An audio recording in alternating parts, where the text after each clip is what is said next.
fountainhead of knowledge, Aspen. And No, I'm really here to keep the conversation more so that people can understand.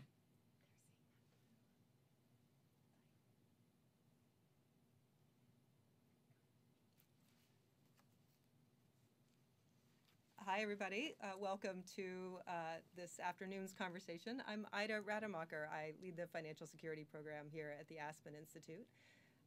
We at Aspen in this program look at a whole range of the critical financial challenges facing American households, and one that inevitably rises to the top one or two on the list of households is retirement security and retirement savings as a real pain point.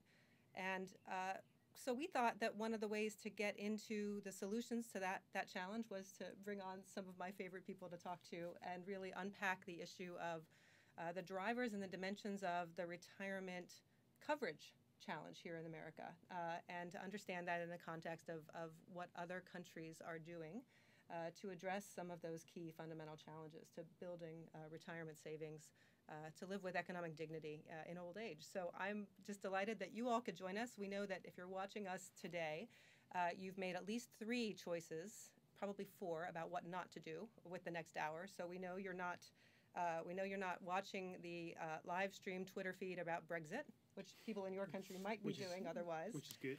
If you're here in America, you could be doing one of 2 things if you're listening to this conversation. You could alternatively be working on your March Madness bracket, which we hope you're not doing. You could be watching the live stream around the Secure Act happening on the Hill right now. So it's a really retirement policy heavy kind of day. And of course, you could also be doing your job. But hopefully, if we do our jobs, you'll actually be doing your job by listening to us have this conversation. So let me just introduce my guests today, and then we can get into the conversation and kind of talk about how we'll unpack this challenge.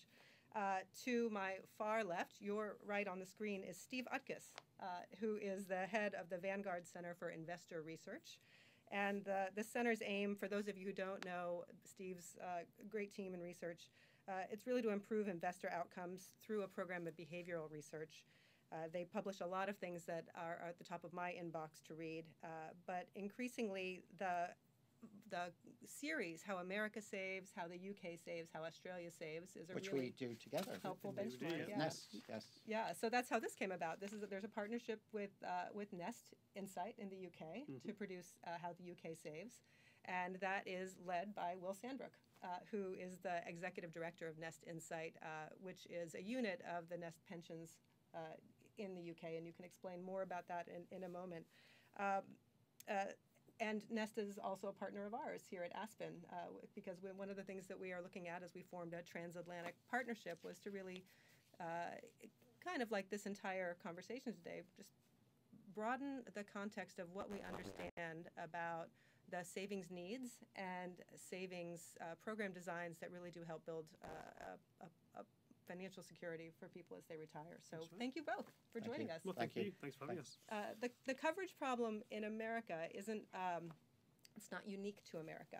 And so, the way that we wanted to kind of set some ground rules for the conversation today is that at the end of the deep dive in the discussion will really be, what can we learn about different ways that other countries that are similar to the U.S. have gone from a voluntary pension system to a more of a universal type of pension system to address this coverage challenge.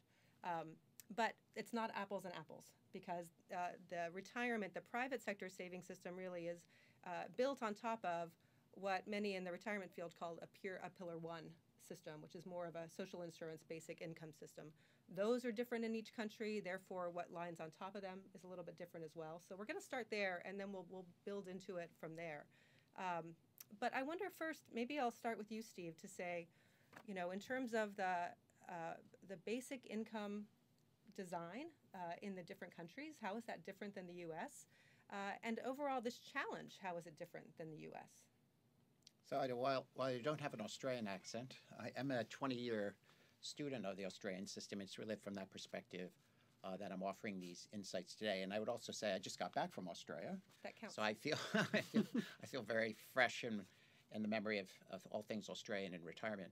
And I have to say that the first time I ever saved in a retirement system, it was when the Australian superannuation system was getting rolled out in the 90s At Melbourne. when I was at University of Melbourne. How so interesting. we have enough of a triangulated way to talk to our Australian colleagues. So one of the first pillar, as we call it, the social insurance system in Australia begins with the old age pension. That's what it's called. And some people will say in policy circles that this is the Social Security equivalent. And I think that's true in only one narrow sense, that the old age pension is a monthly check that the government sends to people in old age. But that's about it. It's quite different from Social Security in a number of parameters. Number one, there are basically two amounts that are paid, one amount to singles and one amount to married couples. Those numbers are today Australian $24,000 a year. I'll quote everything in Australian dollars. $24,000 a year if you're single and $36,000 a year if you're married. Everyone gets the same benefit. It's linked to average male wages. So as male earners earn more in the economy, people actually get higher pensions in retirement. The second thing about it that's unique is there is no separate social insurance tax financing. It's paid from general tax revenue. So there is not, unlike the US, we have the Social Security OASDI tax. There is no similar associated tax. And that's important when we get into the Pillar 2. And then the third thing that's perhaps most distinctive is that benefits are means tested. So a third of people get zero benefit. If you have a large pool of financial assets, exclude the house, but if you have a large pool of financial assets, you don't get any benefit. A quarter are partially tested, means tested, they get partial benefit, and then about 45 to 50% get the full benefit. So this is the reason why the old age pension is actually one of the most fiscally sustainable in the OECD, because of this means testing. And it's basically, the richer you get, the less you rely on the state. And it's a little different in the UK. We've got a very different Pillar 1 system. We do have a different system, and it's excruciatingly complicated because it's been kind of changed 100 times just in the 100 years that it's existed. Yeah. But actually, thankfully, now is relatively straightforward. So basically, the Pillar 1 in the UK is just a flat rate benefit for everybody. It's worth about £150 a week. And its entitlement to it is accrued on the basis of what we call qualifying years. So in effect, each year that you pay national insurance contributions or are treated as if you pay them, which covers things like time out to care for children, you accrue 1 year against the maximum. When you get to 35 years of years credited, that's when you get the maximum benefit. So it's a very simple flat rate system, and it definitely exists as a foundation for private saving rather than as an income replacement tool on its own. And I guess maybe it's worth saying that that's probably one of the things that, where there is a parallel across these systems, is that they're all systems where there's a long history of second pillar workplace private pension saving as a key part of delivering people's retirement income. And that's why maybe we're not comparing the US system to France or Germany, where it's a completely different balance between those pillars. Yeah, and then of course, we're not going to spend as much time talking in depth, looking at who was registered for the webinar about the U.S. system, but Social Security is definitely progressive in ways that your system in the UK is not, and everybody pays in, and so there's a lot of different ways there. So therefore, if we can't compare, so those are different starting points. And then on top of different starting points, we get to the Pillar 2, or the private savings systems of each country. And I wonder, all of which really, I guess, across the continuum here, and I'm pointing at you as if you are Australia, but I know you're going to speak to many folks here. But that system went to more of a universal type of system about 25 years ago. Yeah. I sometimes exaggerate and make it 30. But yeah. And the UK was much more recently. As of 2012. Only 2012. Yeah. And of course, in the US, this is an ongoing, active conversation, a conversation with a lot of different choice points around do we actively, as a country, move away from a voluntary system to something that is akin to more of a universal. But I guess the first place to start in that conversation, even around Pillar 2, is universal's not universal. So there's a couple of different ways to build the defined contribution type of system, which is really what we're going to be talking about here. And I wonder if that might be the next place to go in terms of unpacking what's different about even Australia and the UK in terms of... Sure. Let me start with Australia because, Well, actually, I have to explain. You know, the Australian system is called the superannuation system, and this is sort of a bit of fun. It turns out that superannuation is derived from the term superannuated, which meant being terminated from employment because of old age, which used to be presumably legal in most countries, or maybe it was. But in any event, superannuation evolved as the term to provide savings for when you're superannuated, when you're fired because of old age. But now, of course, in Australia, the term superannuation is abbreviated to super.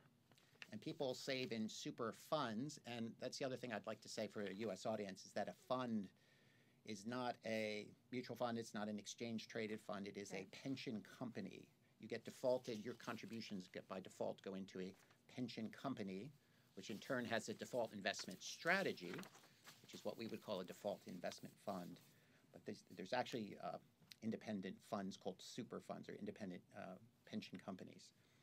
And in any event, the key distinction about Australia is it started way back in the 80s, and then it evolved into a mandatory system in 1992. But fundamentally today, all employers must contribute 9.5% of wages into to a super fund, in other words, to a pension company, on behalf of employees. And that kicks in relatively early. If you earn more than $450 Australian a month, and the minimum wage in Australia, let me do the math for you, is about $19. So you only have to work about 22 hours a month, and you have to have mandatory contributions going into one or more of the registered superannuation funds in the country. And it's mandatory for both the employee, the worker. Well, the key distinction is that it is an employer-only contribution. Okay. It was adopted by a left-of-center government, and so the government sort of felt it was pushing the responsibility exclusively onto employers. Now, we know that's not the case, because that meant over time it's increases in the rate has And that moved up over time, right? Yeah, it started around 3%. It's now at 9.5%. It's scheduled to go to 12 by 2025 at half percentage point increments. But there's a lot of contention over how quickly it should or whether it should. So really the majority of people who earn through a workplace is now in the Australian system, and that's different than what the UK has put together. So. That's right. So I mean, you said that universal's not always universal. I guess mandatory is not always mandatory as well, right? Or either. So I guess in the UK system, it differs on at least a couple of parameters. So the first is in our system there is a mandate on employers, but it's a mandate to enrol people, as opposed to make a contribution. So the first level mandate in the UK is the business has to enrol its workers into a plan, scheme, fund. Yeah. Pick your terminology of choice. I love scheme. Scheme's not a bad word in the UK. Scheme means plan. And then if the employee who has a right to opt out of that arrangement chooses not to opt out, so if the employee stays in, then there's a secondary mandate on the employer to match contributions. So the way it spins out in the UK is, generally speaking, most people are enrolled, they mostly stay in the plan, and if they do stay in the plan, they have a minimum contribution rate they have to meet. It will shortly be 5%, and if they meet that, then the employer also has a contingent mandate to match up to 3%. And then the other kind of big difference, as Steve said, in Australia, 20 hours a month, 22 hours a month of income at the minimum wage would get you in. In the UK, you're in if you earn over £10,000 a year, which is a little bit below the equivalent of working on the minimum wage for a full-time 35 hours a week. So there's a much larger exclusion within the UK system on the basis of income than there is in Australia. Mm-hmm. Although that could evolve. It could. It's an ever open area of debate in the UK for how much that should be the case, and it's heavily predicated on the idea that income replacement for lower earners is relatively high from that pillar one, and so question mark: do you want to be pushing people to make contributions to a second pillar when actually their consumption looks like it's going to be fairly smooth even without doing so? Yeah. So. So the mandatory part there is on employers, and not all employers, or all employers. All employers, If you employ a nanny, then you have to enroll that person into a pension plan. And I would say too that, I mean, in some ways that is really where Nest came into being, was recognizing that in a system that was going to turn to full coverage or fuller coverage, there was going to be potentially some smaller dollar savers that would need some kind of a default to save into. Is that? Can you say a little bit about kind of? Yeah. So the argument in the UK was, if you're going to make all employers do something, then you have to believe they can comply with what you're making them do. And at least historically in the UK system, there were employers who would have found it very hard to get a plan off the shelf, a commercially provided plan, because of some factors about their workforce. There were too few of them, or they turned over jobs too quickly, or they earned too little. So generally speaking, where the employer was the unit of decision making, coverage was pretty good among larger employers in higher earning sectors, and pretty bad among smaller firms, high turnover sectors of the economy. And so the idea was, well, how do we ensure, if we're going to create this mandate on those employers, that they can comply? And there was a big debate about the various ways that could happen. And the solution was the creation of this new plan, Nest, which was positioned there as a plan that would take any employer who wanted to use it at a fixed set of terms and conditions, a fixed price for savers. So it kind of really guaranteed that market could close in response to the mandate. Mm-hmm. And was there any equivalent, as the design in Australia was coming into play, about how the different savings amounts and needs would be accommodated by the sector that was being put into place to make this retirement system that was going into to cover everybody work?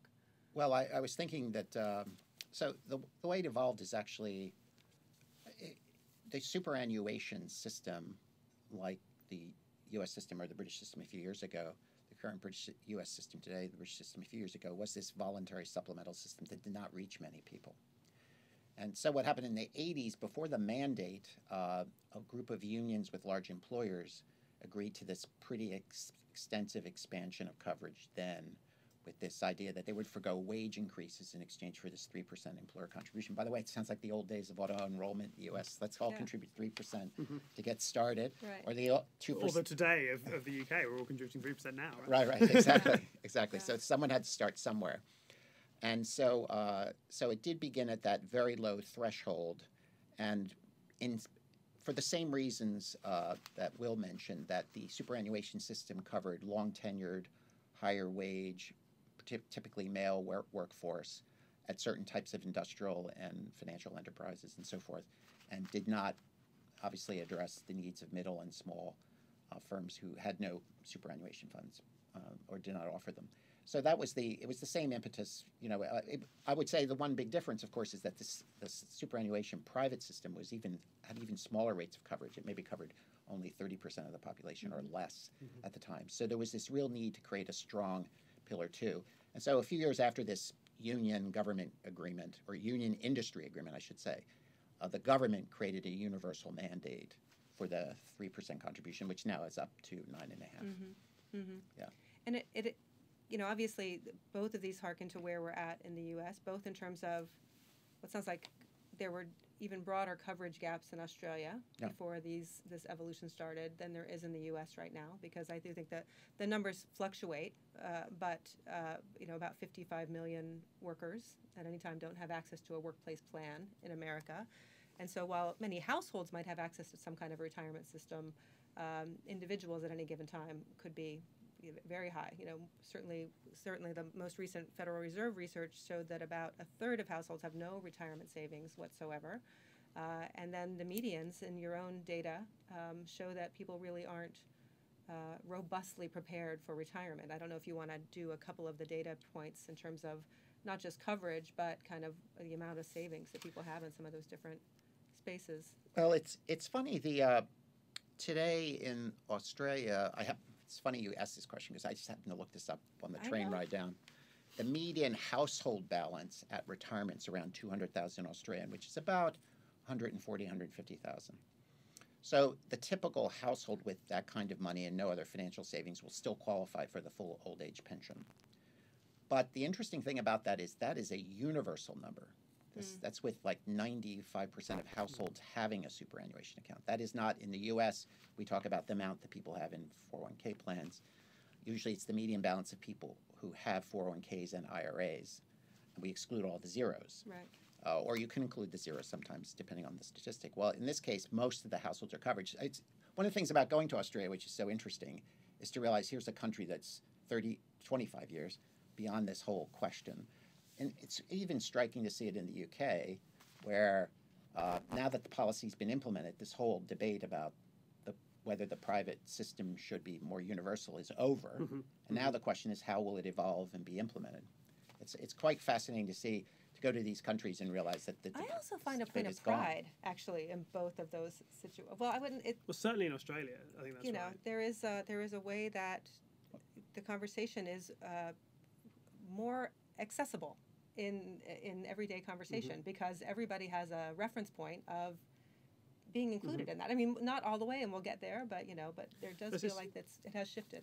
I mean, I think this is really interesting. So actually, this is true in the Netherlands as well, where they have a largely compulsory, quite generous workplace pension system, and pensions are just a common topic of conversation and pride, albeit they worry sometimes about the sustainable aspects of the sustainability of their system. And I think one thing that gets talked about a lot in Australia is this idea that, in a sense, by moving people towards accumulating balances through a degree of compulsion after the fact, people become more and more interested in the fact of having those balances and start to engage with them when the numbers get to a sort of meaningful level. So rather than starting from this idea of, well, if we persuade everyone to be engaged, then they will save, instead you push them to save, and progressively behind that they become more engaged. And we're starting to see bits of that in the UK as well, although it's a much less mature system. Yeah, well, it certainly raises a lot of questions, and as we said at the beginning, the U.S. is a very different context. You know, Social Security is a different kind of system, but I would say the other thing that is clear before we move into the kind of implications in the U.S. and kind of what's changing about the role of employers and financial systems because of this, is just thinking a little bit about how these systems in the U.S. They're robust marketplaces in all three countries. You know, would you say that? I mean, so it said, so even though there was a policy that moved toward some form of a mandate and some form of greater coverage, the private sector marketplace system is still robust in each place. I wonder if you might say a little bit about that in each case, and maybe start to say how it's changing or shaping up. Yeah, I mean, I think in the UK this was a big component of the debate when we were legislating these reforms, was if there's going to be an intervention like the creation of Nest, which is a publicly funded participant in a pre-existing market, right? And so there was a debate about what was that going to do to the dynamics of how that market would work. Was it going to lead, you know, was it the kind of backdoor nationalisation of private pension saving in some way? And actually that hasn't really been the case. So I think that now there's a mixed market. There's a lot of people using Nest, but it was set up to serve a population of people, as we discussed earlier, who maybe weren't previously that well served. And off the back of that and the wide use of automatic enrolment, there's a very vibrant market of both providers who pre-existed the auto-enrolment changes and some who've sprung up in direct response to that. So I think, you know, auto-enrolment, increasing coverage in that way, has increased the total flow of money into pension saving, and that's enabled a number of providers to change their model a bit or create new models that have led to quite a kind of vibrant supply side market. Now, whether it's exactly the right balance or not, who knows? But it certainly hasn't been a case of some of the kind of more dire predictions that were made around all the commercial side kind of exiting that market that maybe some people were worried about. Yeah. The Australian system obviously is quite robust. The entities that sponsor this second pillar system, the superannuation funds, are private entities they're subject to a very strict regulation, dual regulation by the Australian Tax Office and APRA, the fiduciary regulator. But nonetheless, it's a very robust market. And just to give you a sense of the size, it's quite interesting. I have some statistics here. You know, the system in Australia is now 125% of GDP and growing rapidly. So it's in terms of the size, and size of the size of it relative to the economy is growing quite rapidly. It's going to be one of the largest ones in a few years. And by the way, remember, just to remind ourselves, Australia is a country of only 25 million people with only 15 million account holders. There are many more accounts, but account holders are about 15 million. And this is a system that's growing at an 8% compound rate of return over the past decade. So it will continue to grow relative to the size and scale of the economy because of the mandatory contributions, particularly if they grow to 12%. But it is a robust, private, funded Pillar 2 system. Now, going back to this notion of what do we consider private versus public, a lot of the institutions, not all of them, but a lot of the institutions in this second pillar are what they call profit for member as opposed to for profit for shareholders. So there are industry funds which are sponsored by unions. But if, for example, if you work in the hotel industry, you're going to be at Host Plus. That's very often where your money goes to. You can actually direct your money to any superannuation fund in the country, but most people go with the default chosen by their employer and or their union. There are government funds. They're called that are run by the public sector. There are commercial for-profit funds run by insurers and banks. So there's actually quite a it's when we say it's a private funded savings system, some of these institutions are quasi-public, or you might call them nonprofit in that sense. Yeah, well, it's timely. The whole conversation is timely because we are, not only this week as Aspen, we're having the Leadership Forum on Retirement Savings, where these kinds of what should retirement policy be and what's its goal and what's the end that we're seeking are going to be happening. It's an active conversation on the Hill. It's an active conversation at the Department of Labor. We just put out a report on portable non-employer retirement benefits, but it was really there's a lot of case studies in there looking at other countries and models that would happen. And I guess all of that is relevant right now because even today, as as we begin on the Hill to potentially move toward passage of the kind of legislation that would allow for more associated small employers to pool together to get into some kind of a retirement, lower cost, less friction retirement savings system. You could imagine the evolution of that going in multiple ways. So I think that it would be great to talk a little bit about the shift that has happened in the UK and Australia for both employers and institutions and the financial institutions as these policies have implemented and as the industry has responded. That's a rambly way to say, tell me more about what's happening with employers' liabilities, with employers' responsibilities vis-a-vis what financial institutions are able to do as they organize around solving these problems. Yeah, and I guess shall I? Yeah, go ahead. So there's this may be one of the areas where there's an apples challenge. Yeah. So I think in the UK, employers as employers have never had quite the same degree of fiduciary responsibility as employers do here, if my understanding is correct.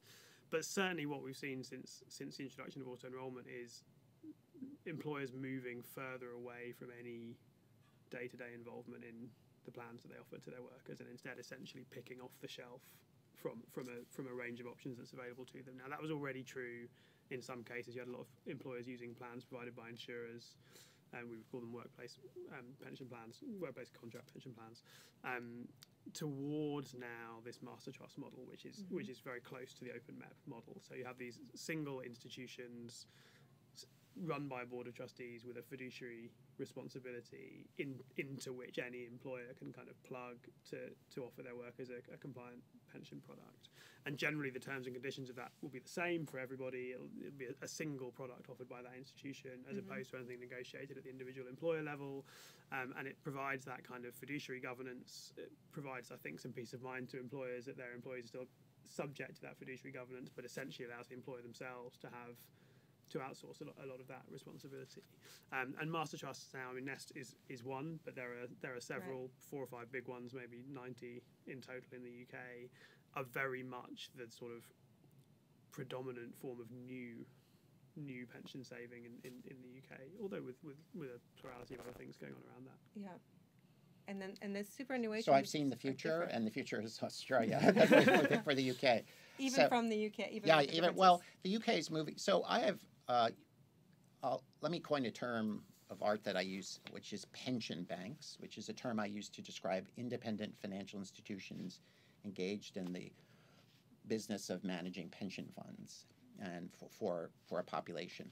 And you see what happens in any system with a mandatory or quasi-mandatory auto-enrollment system. You see the emergence of these independent financial institutions in a significantly reduced role for the employer. Basically in Australia, although Australian employers have some light fiduciary responsibilities, basically the whole discussion about the future of retirement savings is about the structure of the superannuation funds. Because the employer basically, either with a union or independently, designates where default money will go. Where's your 9.5% going? It's going to Host Plus, yours is going to Uni Super. at Melbourne, in Melbourne, right. right? Yep.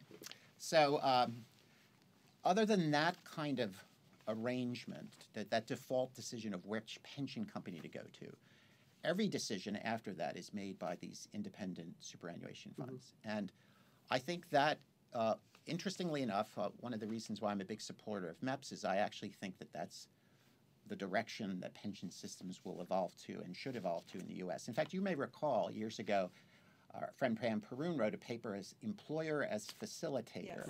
In other words, the employer's job is to get the money, obviously not to steal it, but to take money out of your paycheck and transmit it to an independent entity. That's a very reduced role. And by the way, it's completely contrary to the U.S. role enshrined in ERISA, where the employer is the locus of decision-making, the locus of responsibility.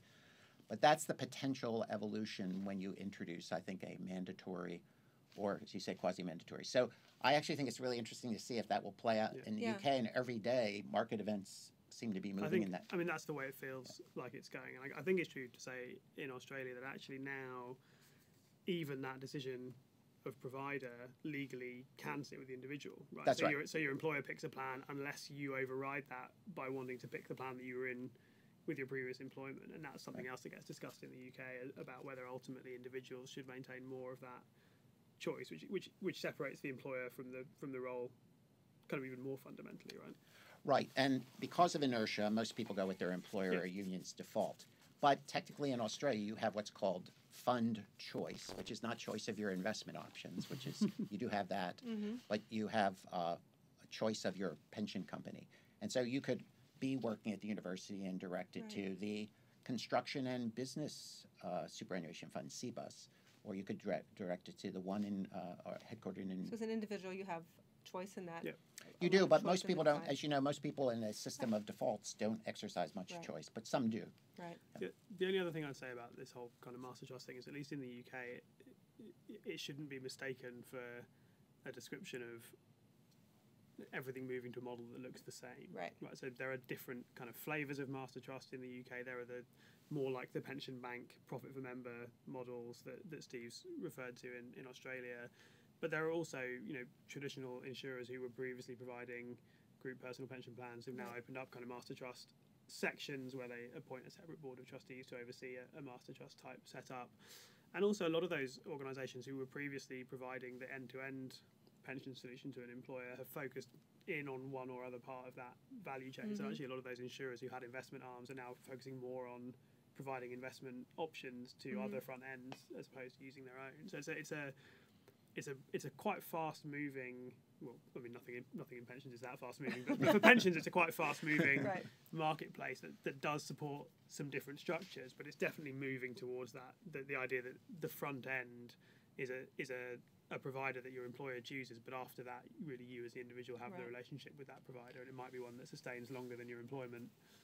Right. In so some watch sense, this space for what might happen in the right, U.S. That's as right. things begin to evolve. But it was funny when I was. But by the way, it requires more than just the sort of MEP, sort of open MEPs for small employers, because we know a lot of small employers, they don't pay much attention to their fiduciary liabilities. They rely on their provider. They could benefit from economies of scale. I think the really interesting question is in the U.S. is when you get a 10,000 person employer asking to be in a MEP, in a multi-employer, a master trust / superannuation fund. Because remember, American companies have pension. A lot of American companies have pension funds in the UK, and they have them in Australia. Right. And they wonder why in the US they have to be so deeply engaged, and in these other markets less engaged over time. So I think so while the opening of the door is really around small businesses having access to a better product and choice, that this could go quickly. Yeah, and it requires a real thinking, because what's happening in the UK as the law evolves, and UK is a bit different, but in the US, in Australia, very clearly, the fiduciary focus of attention is on the superannuation sector, not on the employer. For example, there was a recent Royal Commission about defects and problems in the financial system broadly in Australia, and they didn't spend much time at all on employers. They spent time on the superannuation sector, what it can do to improve its performance and how it could enhance member outcomes. So I think particularly for the U.S., but it's occurring more organically in the U.K. over time through market changes. But that's a real change in the orientation of the whole system. Yeah. Well, and the Royal Commission is it's an interesting way to maybe pivot us again to thinking about the challenges.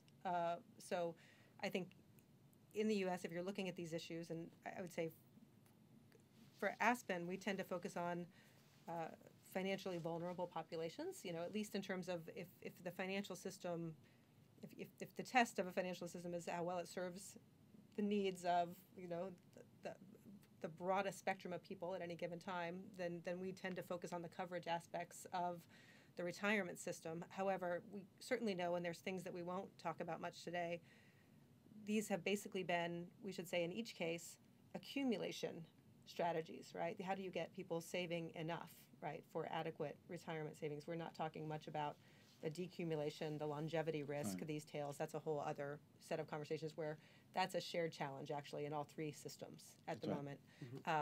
But maybe we could think about and raise up what are some of the challenges if we in the U.S. imagine, and certainly at the state level, they're starting to implement some of these, at least auto IRA types of mandate on the employer, voluntary for the individual.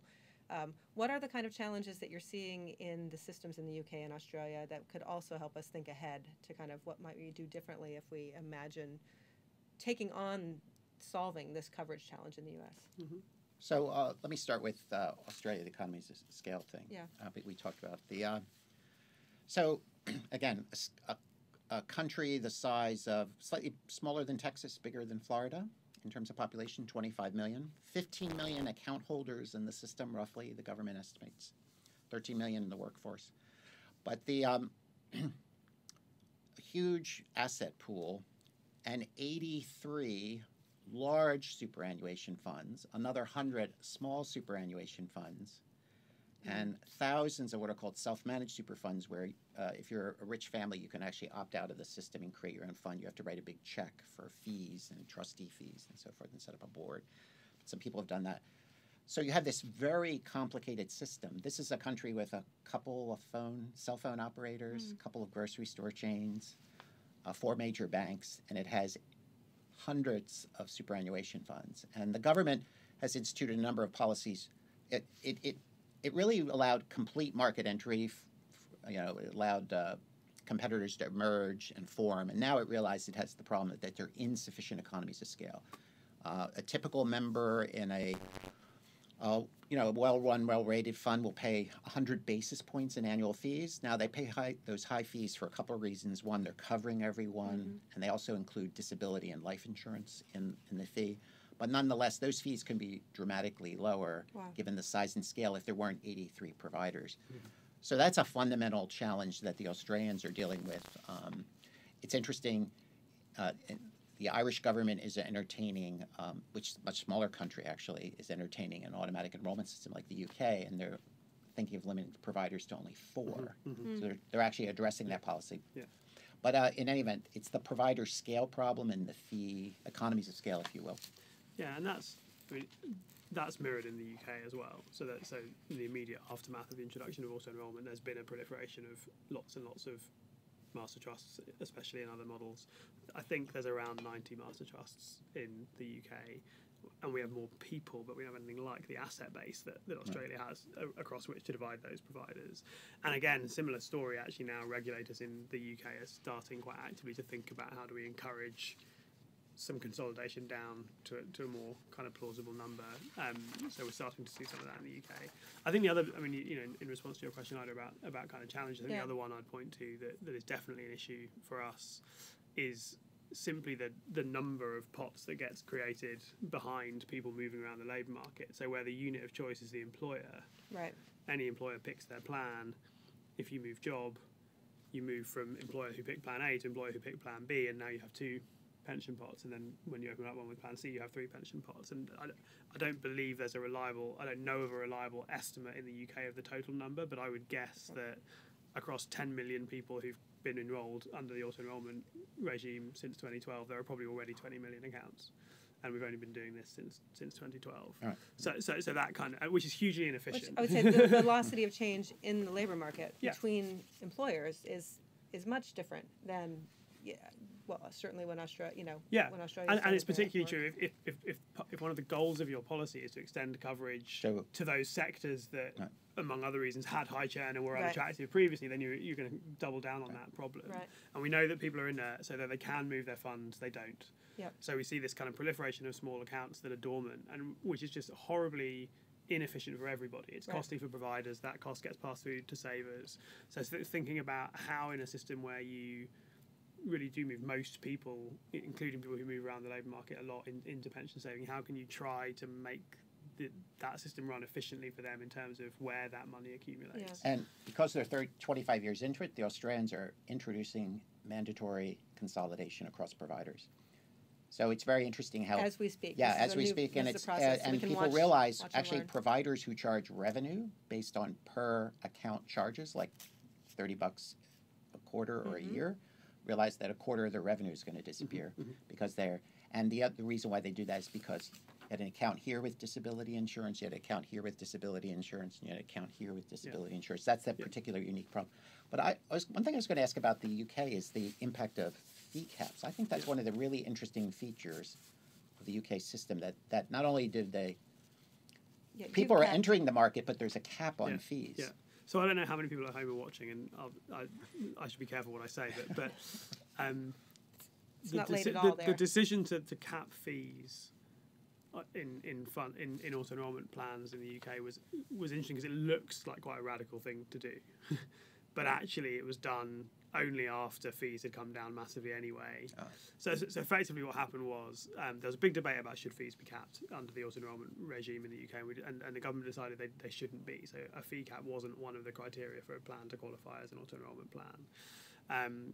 But because an auto enrolment mandate essentially eliminates a lot of the acquisition cost of running a plan, and because Nest was kind of dropped into the market with a publicly funded and with a fixed fee structure at 50 basis points or equivalent of 50 basis points, those two things, some reduction in cost and a very visible comparator, have essentially meant that kind of average prices in new plans had fallen, well down, had below fallen that. below Anyway. 50% anyway. And then the government came in and said, well, look, okay, we're going to cap fees and default funds at 75 basis points.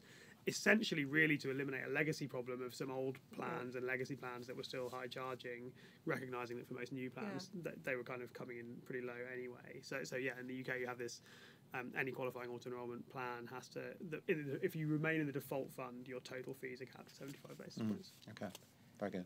I'm going to stop there to just encourage, if you're watching, if you're listening and you want to ask a question, you can tweet at us at #AspenRSI, and your questions will pop up right in front of us, and we can add those to the conversation in the last 10-15 minutes here.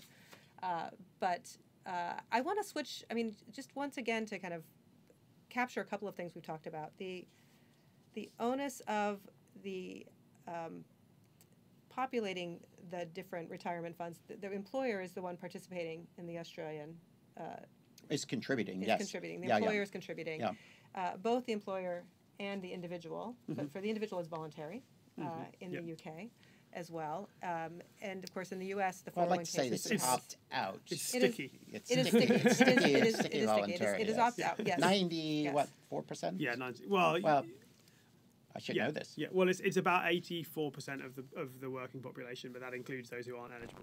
Right, It's right. about 93% of those who are enrolled stay in. Right. Yeah, So so it's- like classic auto enrollment. Right. This is Yeah. perfect. Everyone stays in. The behavioral insights that have shaped the UK system are working. The We Center stole for them all from here, by the way. The Center for well, yeah, we are. I said like to say we are a really good net exporter of retirement policies ideas, which is great. But there was just recently, I think last week, the Center for Retirement Research in Boston College just did a bit of a review of what's been going on in the UK since that. So maybe just in the U.S. under in ERISA, after the Pension Protection Act, you can, of course, most large employers do, practice an automatic enrollment, but of course the smaller employers don't. But maybe you could say just briefly, what has been the change in participation? And I know that's a little bit different between larger firms and small, but I still think that the magnitude is important to look at. So I would. don't treat these numbers with a bit of caution Yes. because I'm reaching into my memory, but I believe that by 2011, the number of the percentage of the workforce that was actively contributing to a retirement plan of some kind was under half. I think it got down as low as about 47, 48%, and now it's about 84%. And that so basically there remained, even at the low point of second pillar provision in the UK, there remained a lot of people in good employer plans. They'd remained open. They'd largely shifted from DB to DC, but nonetheless were open plans that people were actively saving into. But the massive shift has been in that population of people who were either excluded from being offered anything, or for whichever set of reasons just hadn't taken it up. So that's where that driver of 48 up to about 84% of people has really come And that's from. maybe the other place to bring up a challenge we didn't talk about, which is the growing contingent workforce is still not really in any kind of an option in the UK. Is that right? Well, so the self-employed and contingent workers can opt into a plan. Yep. And some do. Some use Nest, but a very small number. And I think about something like 1 in 7 UK workers now gets most of their income from self-employment or contingent work, and only about 18% of those people are actively contributing to a pension, as opposed to 84% of the employed workforce. As opposed to 84%. So 18 to 84%, a big spread. And in Australia, if it's really about the amount of earnings, is there a way? Well, we still have a problem with the contingent look, worker, gig economy, absolutely. and retirement? Let me give you an example from Latin America, because everyone says we know there are these Latin American compulsory mandatory savings systems. And everyone thinks about them in mandatory terms like they might think about them in the UK or US or Australia. But then when you actually ask people, only half of the people are covered. And that's because so much of labor market activity is informal, right? Well, the same thing exists throughout. This is a common problem for U.S., Australia, and the UK, which is how to deal with people in informal work arrangements. And in Australia, obviously, there are 83 funds. Most of them are public offer. You can direct your money to them, and have an effective pension plan. But it is the challenge of voluntary enrollment, particularly with people with volatile wages. And I'm just wondering, my sense is if you could do it again in the UK, or if you looking at the US option, it feels like if this conversation goes forward and people do start to think about the different choices of design in the future, designing from the beginning with a contingent worker and with portability in mind feels like a critical, or the self-employed feels like maybe an important part. And there's even some active experiments in the US. I'd say, Oregon is designing a retirement savings system that goes down to 0 employees, so it includes the self-employed. California, I think, is starting at 5 employees. So we'll be learning a lot here as well. Yeah. So I would say design with portability in mind. Yeah, I absolutely think that's right, and I don't know exactly what I think the solution would be that would do that, but I think it's really important. I think with contingent workers and the self-employed, there is a sort of dose of realism, in my view, that's needed, because the hugely effective thing about automatic enrolment is it does still lean heavily on the employer, who may no longer have quite the same role, but nonetheless they know something about you, they have some of your data, they pay you. And so that for the individual, being auto-enrolled can be a pretty much invisible process. Almost anything you roll out to the self-employed bifurcates across more traditionally opt-in or compulsory, because it's very difficult to find a third party who can do the active enrolling of you into a plan.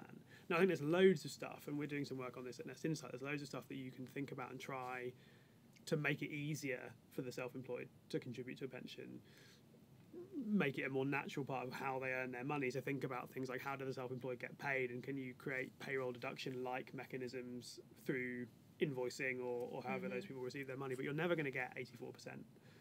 Because all of the behavioural evidence shows that where there's an opt-in required at some level, it's very, very unlikely you're going to be able to achieve that level of participation. So unless you're going to move towards something more mandatory in law, in a tax system or something, then I think it's very difficult. And I think the other two factors that would design into that are, and it's not just for contingent workers, but it's different to imagine regular paychecks and automatic deductions versus kind of volatile or more unpredictable income, and how would you automate savings in a way that kind of ebbs and flows with cash flow if you're going to solve a problem for a different piece of the population.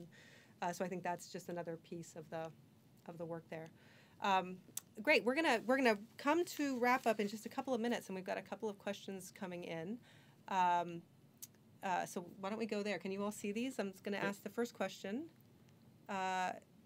which is a little bit about, it's more of the asset allocations. Are there differences in in allocation of assets? And the second question really that's up is, are investors mostly in target date funds in other countries because they really have gone that direction in the U.S.? Yeah.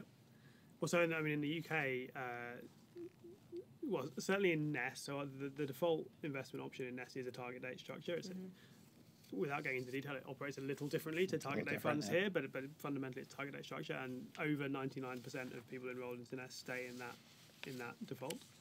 So vastly in NES, people are in a target date default structure, and that's pretty much true across the rest of the industry as well. I think there's that active choice of investment is more common in some other funds and providers because they tend to skew towards some of those higher income populations who are more statistically more likely to make a choice. We can discuss whether they're good choices, but statistically more likely to make a choice.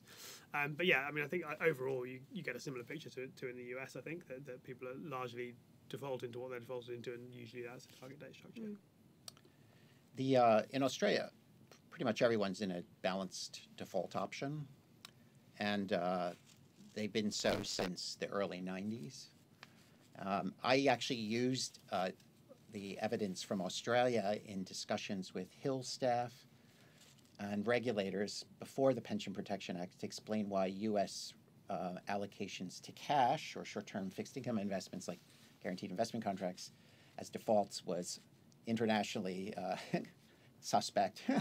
And actually, it was helpful to see that the Australian evidence that there's a whole system built on people taking risk in their portfolios could be successful was a very useful point, helping to persuade congressional members and their staff that taking risk in your retirement portfolio wasn't a bad idea. And that's why we have that provision in the Pension Protection Act. I would say this, though, the reason why target date funds haven't taken off is for one simple reason, which is that everyone was already in a balanced fund. Right.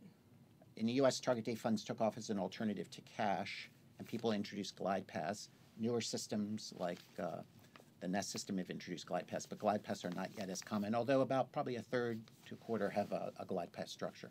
So really quickly on what Because if you, what I would say about the Australian system that's interesting is that where the plan, the superannuation fund, the institution is the fiduciary, a lot of the innovation in investment fund design is happening at that level, right? So you've got some of the big super funds in Australia now thinking about how do they segment their populations across different default allocations based on their age and their Pillar 1 entitlement, and it's just it shifts the locus of where that innovation happens because those financial institutions are the fiduciary, and so they're trying to design these investment strategies across often very large, quite diverse memberships, which leads to some different kind of thank ideas. you for that. It was great. It was a great question actually to think about, and I think it comes back around to another question. We don't have much more time, so I actually want to kind of move us toward closing with a sense of really where we started with the purpose and intent of this webinar. When we looked at the list of who registered, there's actually a lot of extremely knowledgeable.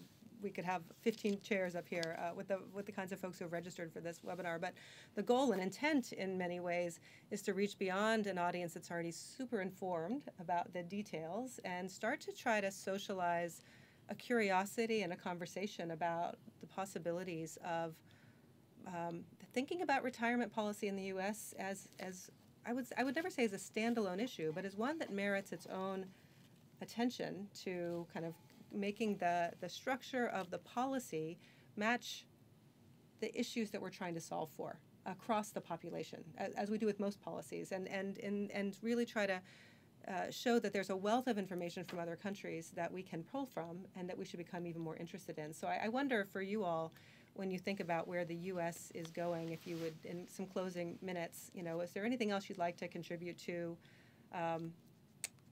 what else people should take away from kind of looking at other countries to think about what the opportunities and the challenges are going to be for the U.S. as it kind of contends with this critical challenge for households? One thing I would just say is that as we've talked about, you can't look in isolation at one element of the retirement savings system. You have to look comprehensively. And so I've always felt that a move towards a more universal Pillar 2 system in the U.S. would be in conjunction with the reform of the Social Security system. Remember, employers Right. and employees Right. are not paying 12.4% in Social Security taxes.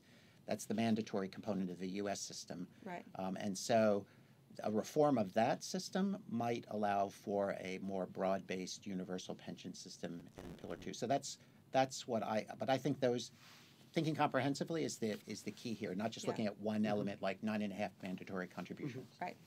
Smart. So it's really interesting that the Pensions Commission, who really led to a lot of the change in the UK that we've seen, they were asked, should we do Australian-style mandatory pensions in Pillar 2? And they took that away and they said, we can't answer that question unless we look at it holistically across Pillar 1, across the retirement age, across various other aspects of how that system would work. And so when we introduced auto-enrollment, we also considerably overhauled the rules of our first pillar to make it simpler, more flat rate. Interesting. And so that really echoes, I think, what you're saying, Steve, that viewing those as component parts of a system to produce retirement income is really So important. we often tend to look at retirement as I call it a dangling participle sometimes to tax policy. We're saying let's look at it more holistically in terms of entitlement Right. policy and policy reforms. Smart there. And also, just in closing minutes, anything else people should be on the lookout for in terms of research, in terms of the hot debates going on, any of those pieces of things that there's going to be plenty at our forum in the next couple of days, and we'll keep you posted on that. But So I mean, Ida, you know, because we've talked a lot about it, and we published a paper about it together last year. You know, a lot of the things we're looking at are similar to things you're interested in. In particular, I'd point to two. One we've talked about today is the self-employed and contingent workers. So I don't think we're going to see 85% of the self-employed saving in a pension anytime soon, but I do think we can move the number up. And so we're doing some research, working with the government and various partners to look at what can we try that will actually help people in that group to start to put more money away.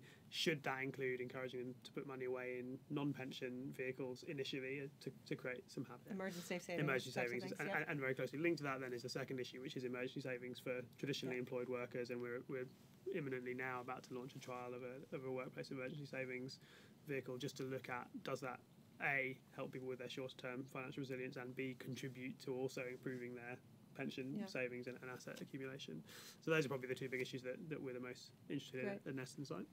And we have a lot of things in the pipeline, the efficacy of advice, a lot of work we've published already on digital attention, digital interactions with financial accounts. But you mentioned how Australia saves, how the UK saves, how America saves. So thanks for doing that. But one just very narrower question is we ran a series of experiments looking at post-retirement annuity choice recently. And interestingly, just had discussions with the Australian government about that because they're thinking about post-retirement income policy. That ties back to your question earlier. One topic we can't get to today, the post-retirement phase. That can be the next webinar. Yeah. And I would say the other thing for me, the hot topic that we'll talk about is, I think even as we're talking about looking holistically at a retirement system, we're also looking at how do you look holistically at people's financial lives. Right. Yes, so that's right. the whole interplay of consumer debt and savings, the whole issue of that many people that are really focused on anti-poverty should people who are low income save, and I think that's certainly the data shows that they will and they can, and the more it's facilitated, the easier that is. But a whole host of things to look at. I can't imagine enjoying a conversation more. Just the brilliance, the warmth, and we could have talked about, both of you are deep historians of lots of other trivia as well. So we chose to talk about retirement savings for this, but maybe next time it'll be the history of Anglo. Next time it can be the history of Brexit. Oh, yeah, that's one of our verboten topics for the day, but we broached it. Right. Okay. Right. Well, Steve Utkus, Will Sandbrook, thank you very much, and thanks you all for joining us. Have a great afternoon. Thank you very much. Thank you. Cheers.